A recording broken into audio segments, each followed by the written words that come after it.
fact, talking about former President Donald Trump, because when he became president, he revelled in surrounding himself with a coterie of hangers-on, advisors and Secret Service.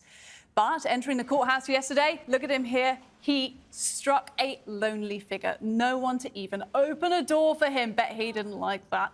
In times like these, most of us would turn to family. But one person noticeably absent from his side yesterday, his long-standing and some might say long-suffering wife, Melania Trump. Since leaving the White House, the former First Lady's barely been seen in public or with her husband. And last night, the Donald raised a few eyebrows after he made a glaring omission in his speech. Let's take a look. I have a son here who's done a great job, and I have another son here who's done a great job.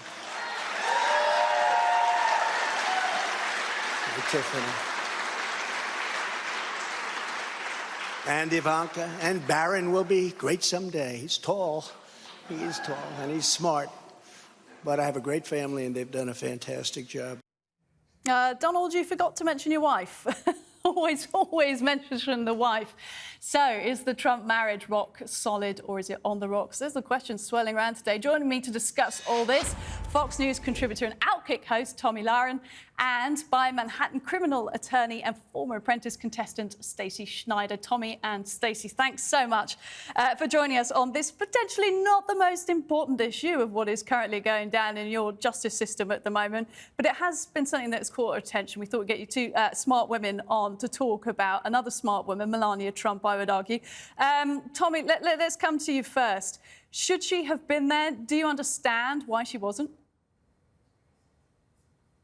Well, I'm a country music fan, so we know that you're supposed to stand by your man. But listen, this is understandable. Let's talk about the charges against him. Although I think that they are BS, it revolves around hush money payments to a porn star. So I think Melania, rightfully so, maybe has some sour grapes over this. And can you really blame her? But I think this really goes back to, I think Melania is much more a private person. I think Donald Trump, of course, he loves the limelight. He loves the spotlight. He wants to be in front of people, talking to the American people. And I think Melania, quite frankly, is probably sick of the drama. She probably wants to stay home at Mar-a-Lago and enjoy her life.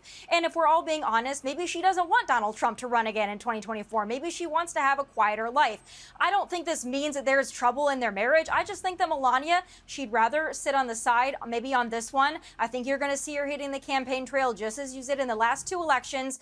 But, you know, rightfully so. Maybe she wanted to sit this one out considering the context of the situation. Stacey, that seems like a fair argument to me. I mean, if you knew that your husband was about to be publicly humiliated for multiple extramarital relationships, allegations of children born out of wedlock, wouldn't be that comfortable being in the courtroom. It wouldn't be comfortable, but it's really not good for Donald Trump that she's not there. And especially as this case proceeds, there's a row in the courtroom, the front row, the first row, where family is expected to sit and support the defendant who's now indicted. And it's especially important when this case goes to trial, and Donald Trump has said he's taking it all the way and going to trial on it, that his wife or his family is sitting in that row supporting him. The jury looks to see who's there to support the defendant. It softens the defendant, and it's not good for him that his marriage is in this state. But like Tomi said, I don't blame her. I think political wives are no longer coming up and standing at those press conferences and getting next to their husband while they're at the microphone, disavowing whatever they've been accused of. The times have changed. I don't blame Melania. I'll come back to Tomi shortly, but Stacey, I just wanted to ask you how you felt about Melania when she was First Lady. Do you think she was a good representative for your country? I mean, I obviously know of Melania. I'm a born and bred New Yorker. I was on the show. I think Melania was probably the least likely First Lady I've ever seen. Some of the things that came out about her after the fact, like when she went to visit the children on the border who were in cages, and some of the statements that came out or got leaked out in the tapes, her reaction to Christmas at the White House, thought that was very surprising. I think she gets a lot more credit than I would have expected her to have gotten. And I think she's getting the credit just because she's the wife of Donald Trump and people support Donald Trump. Appreciate you giving your views there. Tomi, coming to you then. Do you think it's sort of silence is golden when it comes to Melania? She's not been the most vocal, the most outspoken First Lady. She did do a few sort of causes and a few photo ops and things like that. But do you think she played a smart move by just being very quiet and now very absent? That's her personality, but I'd like to go back to her getting more credit than she deserves. I mean, you've got to be kidding me here. Every other First Lady has been put up on a pedestal on the cover of Vogue, and you have an actual model who was completely snubbed and looked over. So I completely disagree with that she got more credit. She got far less credit than she deserves. She's a smart woman. She doesn't like the attention. She doesn't like the spotlight. She has that ability to maybe not put herself in the spotlight. That is every bit her right. But again, because this case is such a sham anyway, going back to this point about how the jury is going to look and see if she's there. This case is such a nothing burger and such a waste of time. I don't think that's even going to factor in. This is a witch hunt against Donald Trump. I think his family supports him, whether it's in front of the public eye or not. I think he has the support of the entire Trump family. Stacey. And millions of Americans, by the way. I have one comment about that. I don't think it's really that important whether or not our First Lady makes the cover of Vogue or doesn't. That kind of disrespect, I don't really consider that to be much to make anything about. It's a little bit embarrassing, actually. But I'll tell you something about the case. Now, the indictment, I originally felt yesterday when the indictment was released and I read the bare bones indictment, and all of the legal pundits have been talking about it's so bare bones, there's nothing there, there are no surprises. Well, I feel differently now about it. I am surprised.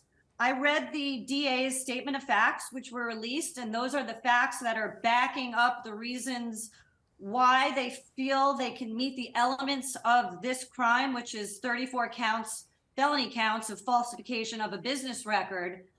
I was I have to say pleasantly surprised, not because I don't want to see someone convicted of something they didn't do, but because if he did do what they're accusing him of, they actually dotted their I's and crossed their T's very well. And that's laid out in the statement of facts. There's evidence listed in there that we weren't really made aware of. Even yesterday, when the district attorney got up and had made a press conference and basically stated what his case was, it sounded weak. It sounded not good. It sounded like, sort of a frivolous prosecution. But if you look at this statement of facts and you see that there are phone calls, there are business ledgers, there are checks, there are things being issued in and out of the Donald J. Trump revocable trust. There are there's conduct that affects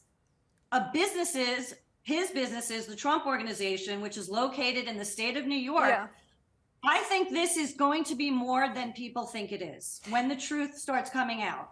Yeah, and I appreciate you laying that out, Stacey, because I had a similar feeling, Tomi, actually, when I read through the statement of facts last night, and I want to get your reaction to it, because I understand your position on this is very watertight in terms of supporting Trump, saying it's a politically motivated witch hunt. But when you read through these 34 counts as they were laid out, the catch and kill scheme, as it was called, to try and stop information, suppress information via American Media Inc., you've got multiple allegations of women's information being suppressed. How do you read that and feel okay with it?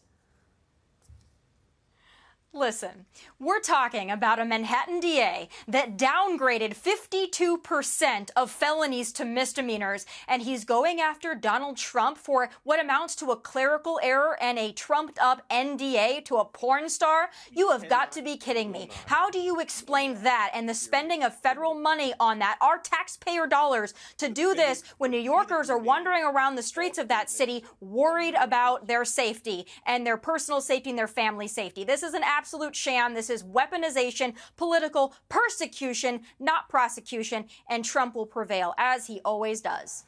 Look, you've both laid out your sides here, and you've been both very, very clear about that. I just want to round off this conversation because I feel like the political witch hunt side of things, whether it is or not, has been done to death the last day, and we got you both on to talk about the Trump family as it is. So Ivanka Trump, just finally, somebody who sort of seemed to take a bit of a step back, did get a mention in Trump's speech there. Do we expect to see more of Ivanka in coming weeks and months, do you think, Stacey?